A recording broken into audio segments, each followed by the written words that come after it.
வாங்க வணக்கம். இன்றைக்கி மதிய லஞ்ச் என்னன்னு பார்க்கலாம். சாப்பாடுங்க சுட சுட சாதம் வச்சாச்சு. சாப்பாடு வச்சுக்கலாங்க.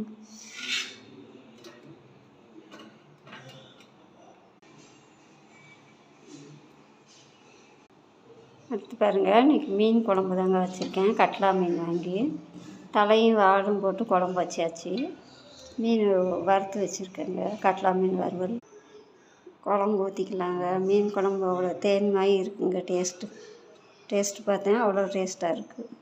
அடுத்து பாருங்கள், கட்லா மீன் வறுவல் பண்ணி வச்சுருக்கேன். வச்சுக்கலாங்க வறுவல். அடுத்து பாருங்கள், தயிர் வர ஊற்றி வச்சுருக்கேன். ரசம் வைக்கலைங்க, 2 பேர் இருக்கனால தயிர் தீராது. ஏதாவது ஒரு குழம்பு மட்டும் வச்சுக்கிறது. மதியம் வச்சு பாருங்கள், சுட சுட சாதம், கட்லா மீன் குழம்பு, கட்லா மீன் வறுவலுங்க. பிடிச்சிருந்தா ஒரு லைக் பண்ணுங்கள், ஷேர் பண்ணுங்கள், சப்ஸ்கிரைப்